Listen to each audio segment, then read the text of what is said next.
Hey everybody, happy Saturday, February the 27th of 2021. Pardon me if I'm a little confused. We're still in post-Novid 21 and doing all of that recovery, but I do have a little bit of an update there.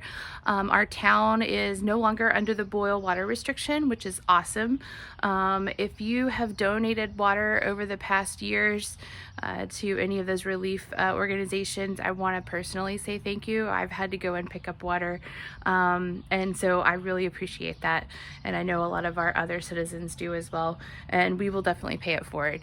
But really excited about that. However, there are still a number of people who are without water or don't necessarily have reliable power, don't have good water pressure, or have to boil their water. So I'm still thinking of you guys, and hopefully you will also be able to recover soon. And a little bit of an update about my plumbing situation. So I was able to thankfully get the toilet running. Super excited about that, and of course that was as a result of the work that you guys saw me doing on Monday. But I also wanted to connect a faucet that's on the very front of the house. That is basically I call it my low point faucet. It's the one that I turn on when I'm starting to drain the rest of the house, and also every time that you add water pressure to the house, and when I open that up and kind of let all of that pressure equalize and work all the air bubbles out. That is currently not connected because it busted in all kinds of places. And so I was very close to getting that done. But I also discovered while I was under there, I was priming a piece and realized that that is not a Schedule 40 piece. It looked very thin. And that is a concern for sure. So, personal story, just pay attention, to those pipes. Now, I know I have checked and the labeling is pretty awful. It's all black and it all kind of looks the same, and it gets muddy and it gets rubbed off, but they're also displayed side by side at the local Home Depot. Not helpful either. And I'm sure they get mixed together all the time, which is probably what happened because I remember buying a bundle. But regardless, at least I caught it before I installed it and had yet another pipe bust issue. So that just meant that I didn't have all the pieces that I needed. I actually needed 3 more feet to connect that line to the rest of the water line that is still up and running. So hopefully I can crawl under there later on today and get that connected at the very least. That will be good. I do have enough pieces for that. It's actually a great time to be looking at replumbing the rest of everything. So I'm starting to reach the point where I can start running the plumbing to my washer, to the hot water heater, to the sink kitchen, to the dishwasher, to both bathrooms downstairs, all those things, which is super exciting. But I'm gonna hold off a little bit and just kind of chill because I have what I need. I'm very blessed to be able to have a toilet that flushes. So I'm going to let kind of things sort themselves out as far as pipe parts and everything being available to other people who need them much more than me. And all of that stuff will come back, just like lumber being in short supply right now. We know that that's going to come back eventually. Appliances. I've got a refrigerator, a stove, a bathtub, a lot of things on back order. It will all sort itself out eventually. So patience is a virtue here, and I'm just gonna, keep on chugging. So one of the things that I am working on is, however, plumbing, and this is our new baby. It's our new addition. So this sink is actually the type of sink that was upstairs in the bathroom upstairs that I've been working on. Super excited about this. I've been looking online for one of these for a very, very long time.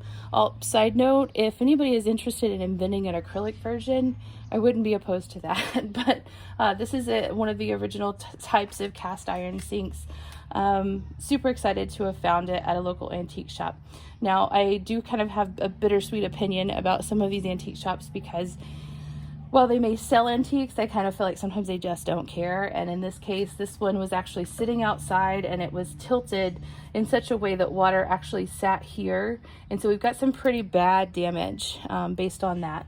And you can tell that that was not due to actual use and wear and tear, but done after the fact. They also do that with bathtubs a lot of times, which is just really unfortunate because these things could be lasting another century if cared for.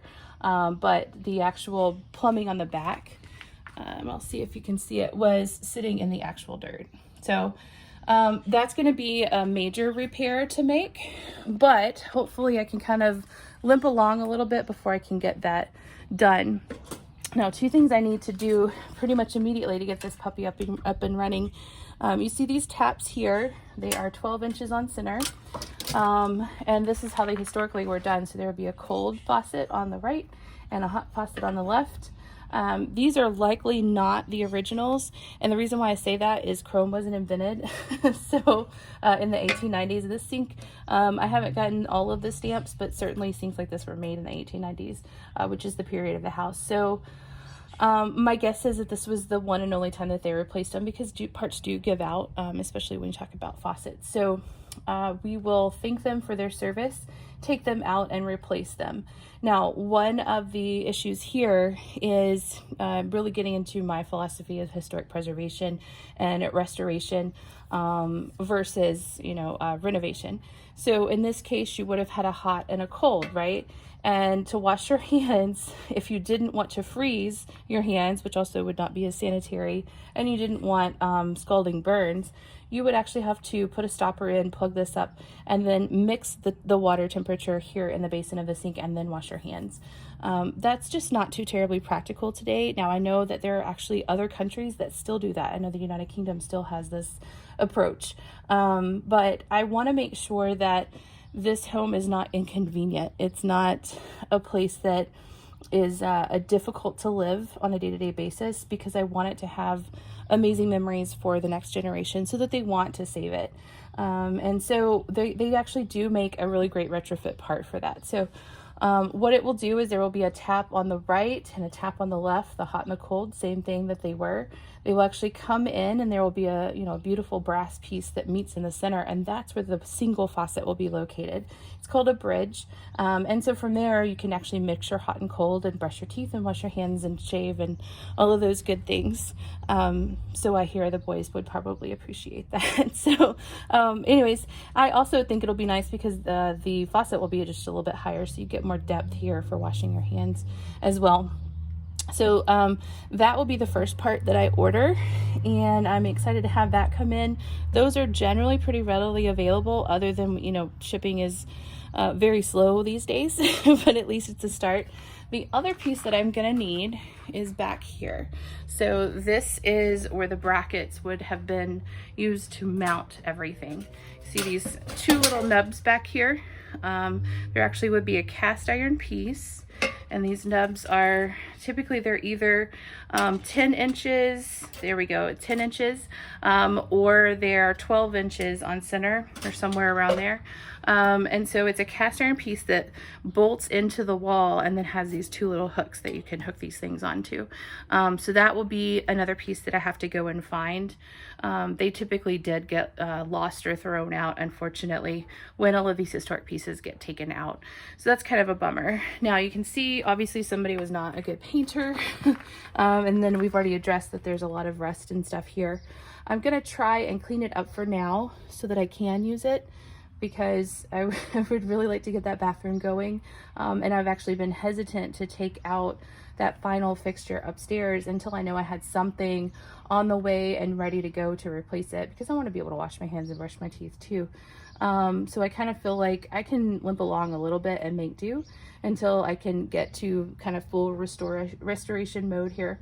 But the restoration that I'm talking about on this piece will not be something that everybody sees on a daily basis. So a lot of people will use a spray paint kind of a product. They might even sandblast and then spray paint it. But the way that this sink was actually formed, it was cast iron, obviously, so it was made through a heating process, and then they would actually apply this porcelain in essentially a kiln. So they baked on this very hard white surface.